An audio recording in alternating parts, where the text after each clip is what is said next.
أعوذ بالله من الشيطان الرجيم. بسم الله الرحمن الرحيم. Lesson number 758, Surah Al-Ma'idah, ayah number 106. يا أيها الذين آمنوا شهادة بينكم إذا حضر أحدكم الموت حين الوصية اثنان ذوا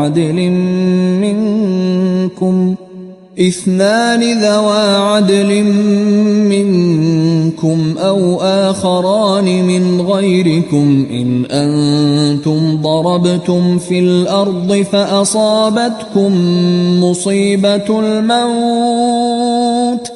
تحبسونهما من بعد الصلاة فيقسمان بالله إن ارتبتم لا نشتري به ثمنا ولو كان ذا قربى ولا نكتم شهادة الله إنا إذا لمن الآثمين۔ اے لوگو جو ایمان لائے ہو، جب تم میں سے کسی کی موت کا وقت آ جائے اور وہ وصیت کر رہا ہو تو اس کے لیے شہادت کا نصاب یہ ہے کہ تمہاری جماعت میں سے 2 صاحب عدل آدمی گواہ بنائے جائیں،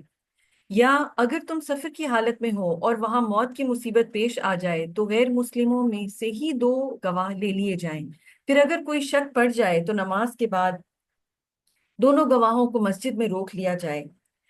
اور وہ خدا کی قسم کھا کر کہیں کہ ہم کسی ذاتی فائدے کے عوض شہادت بیچنے والے نہیں ہیں، اور خواہ کوئی ہمارا رشتہ دار ہی کیوں نہ ہو، ہم اس کی رعایت کرنے والے نہیں، اور نہ خدا واسطے کی گواہی کو ہم چھپانے والے، یعنی اللہ کے لیے کوئی گواہی دی ہے تو ہم اس کو چھپائیں گے نہیں، اگر ہم نے ایسا کیا تو گناہ گاروں میں شامل ہوں گے۔ اس آیت میں وصیت کا ایک اہم حکم بیان کیا گیا ہے۔ عوفی بن ابن عباس رضی اللہ تعالیٰ سے روایت ہے کہ یہ حکم منسوخ ہے، لیکن اکثر لوگوں کی رائے یہ ہے کہ یہ آیت محکم ہے۔ آیت کا مفہوم یہ ہے کہ اے مسلمانوں، جب تم حالت سفر میں ہو اور تمہاری وفات کے آثار ظاہر ہونے لگیں اور تمہارے پاس مال اور اثاثہ ہو تو اللہ کا یہ حکم ہے کہ مسلمانوں یا غیر مسلموں میں سے 2 صاحب عدل اور سچے یعنی صدق کے اوپر پابند گواہ بنا لو، اور اگر ان دونوں گواہوں کے بارے میں میت کے ورثاء کو شبہ ہو جائے کہ شاید انہوں نے خیانت کی ہے اور میت کا کچھ مال چھپا لیا ہے تو انہیں عصر کی نماز کے بعد حلف اٹھانے کے لیے روک لیا جائے گا۔ پھر وہ اللہ کی قسم کھائیں گے اور کہیں گے کہ ہم مال کی وجہ سے اللہ کی جھوٹی قسم نہیں کھائیں گے، چاہے جس کے لیے ہم قسم کھا رہے ہیں وہ رشتہ دار ہی کیوں نہ ہو، اور جس گواہی کا اللہ نے حکم دیا ہے اسے چھپا کر ہم گناہ گار نہیں ہوں گے۔ اور اگر ان دونوں کی قسم کھا لینے کے بعد پتہ چل جائے کہ انہوں نے خیانت کی ہے تو میت کے رشتہ داروں میں سے 2 قریبی رشتہ دار آگے بڑھیں گے اور حلف اٹھائیں گے کہ ہم دونوں کی گواہی ان دونوں کی گواہی سے زیادہ قابل قبول ہے کہ انہوں نے خیانت کی ہے اور کس بیانی کی سے کام لیا ہے، اور یہ کہ ہم نے جو ان پر خیانت کی تہمت دھری ہے تو اس میں ہم نے ان پر زیادتی نہیں کی، اگر ہم نے زیادتی کی ہوگی تو ظالموں میں سے ہوں گے، اور اللہ کی ناراضگی اس کے عذاب کے مستحق ہوں گے، یعنی اگر ہم نے کوئی ایسی زیادتی کی ہو تو ہم پہ اللہ کا عذاب آ جائے، یعنی ہم اپنے اوپر خود ایک بددعا ڈال رہے ہیں، یہ اس طرح سے گواہی دیں گے۔ اس کے بعد اللہ تعالیٰ نے اس طرح حلف لینے کی حکمت اور مصلحت بیان کی کہ اس کا فائدہ یہ ہوگا کہ گواہان آخرت کے عذاب سے ڈرتے ہوئے اصل جو واقعہ ہوا ہے اس میں کوئی تبدیلی نہیں لے کے آئیں گے اور گواہی دیں گے ایکچوئل جو ہیپننگ تھی اس کے مطابق ہی۔ اور خیانت کا شبہ ہونے کی صورت میں 2 قریبی رشتہ داروں سے حلف لینے کی حکمت یہ ہے کہ حالت سفر کے گواہان ڈریں گے کہ اگر ہم نے جھوٹی گواہی دی، جھوٹ بیان کیا تو ہماری قسم رد کر دی جائے گی، اور قریبی رشتہ دار قسم کھائیں گے اور ہمارا جھوٹ لوگوں کے سامنے ظاہر ہو جائے گا، کیونکہ دیکھیے ایک زمانے میں یہ گواہی دینا جو ہے یہ بہت امپورٹنٹ چیز سمجھی جاتی تھی، تو پھر جو ہے وہ دوبارہ ان کی کبھی بھی گواہی قبول نہیں کی جائے گی اگر انہوں نے جھوٹی گواہی دی ہوگی تو۔ اس واقعے کی شان نزول میں ابن جریر اور ابن ابی حاتم نے تمیم الداری سے ایک مفصل روایت نقل کی ہے، اور ترمذی نے ابن عباس رضی اللہ تعالیٰ عنہما سے اسے اختصار کے ساتھ روایت کیا ہے کہ بنی سہم کا ایک آدمی تمیم الداری اور عدی بن بدعا کے ساتھ سفر میں گیا اور ایسی جگہ اس کی موت آ گئی جہاں کوئی مسلمان شخص نہیں تھا۔ جب وہ دونوں اس کا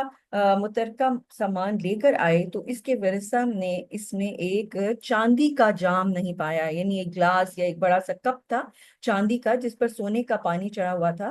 قول تھا، تو رسول اللہ صلی اللہ علیہ وسلم نے ان دونوں سے حلف لیا اور انہوں نے حلف اٹھا لیا۔ اس کے بعد وہ جام مکہ میں پایا گیا اور پوچھنے پر معلوم ہوا کہ انہوں نے اسے تمیم اور عدی سے خریدا تھا، یعنی وہ انہی دونوں سے خریدا تھا جنہوں نے نبی صلی اللہ علیہ وسلم سے حلف بھی اٹھا لیا۔ چنانچہ سہمی کے دو رشتہ داروں نے حلف اٹھایا کہ ہماری گواہی ان دونوں کی گواہی سے زیادہ صحیح اور حق کے قریب ہے، اور یہ کہ جام ہمارے رشتہ دار کا ہے۔ اسی واقعے سے متعلق یہ آیت نازل ہوئی اور اسے امام بخاری ابو درداء نے بھی روایت کیا ہے۔ تو اب یہ دیکھیے، یہ اتنا اہم ہے کہ جب بھی کوئی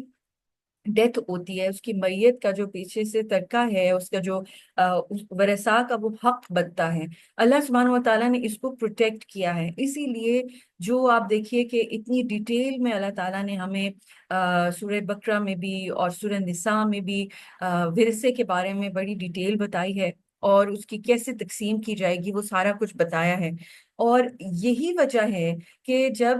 سفر کے دوران کوئی کسی کی ڈیتھ ہو رہی ہے، اور پہلے زمانے میں تو ظاہر ہے لوگوں کو اپنے ساتھ یہ مال لے کے جانا ہوتا تھا، کوئی اے ٹی ایم مشینز نہیں تھیں، کوئی ایسے طریقہ نہیں تھا، تو اس کا بہت اہم ہے کہ اس کا جو بٹوارا ہے وہ بہتر طریقے سے ہوا جائے۔ اور ابھی بھی اگر انسان اپنی زندگی کے اندر اس کا اہتمام کرے تو وہی زیادہ بہتر سمجھا گیا ہے کہ زندگی میں کم از کم اس طرح سے انسان کوشش کر لے کہ اس کے مرنے کے بعد اس کے بچوں کو، اس کی بیوی کو کوئی تکلیف نہ اٹھانی پڑے۔ اور اکثر یہ دیکھا گیا ہے کہ جو ساتھ سفر میں مثلاً ہوتے ہیں، یا اگر سفر میں نہیں بھی ہیں، تو اس کے جو بھائی ہیں یا کوئی زیادہ تیز ترار اور لوگ ہیں، وہ اس کے مال کے اوپر قبضہ کر لیتے ہیں۔ تو پہلے سے اس چیز کی کوشش کرنی چاہیے کہ جو حقدار ہیں ان تک وہ حق پہنچے، اور اللہ سبحانہ و تعالیٰ نے ہی اس چیز کو پسند کیا ہے۔ اسی لیے آپ دیکھیے یہ اتنی ڈیٹیل میں اور یہ کمپلیکسٹی کے ساتھ یہ ساری شقیں اور یہ ساری سولوشنز پیش کیے ہیں کہ کسی جگہ پر بھی کسی کی موت واقع ہو تو کم از کم اس کا جو مال ہے، جو اس کے ورثاء کا حق ہے، وہ حق جو ہے وہ ضائع نہ ہو اور وہ کوئی اور اس پر قبضہ نہ کر سکے۔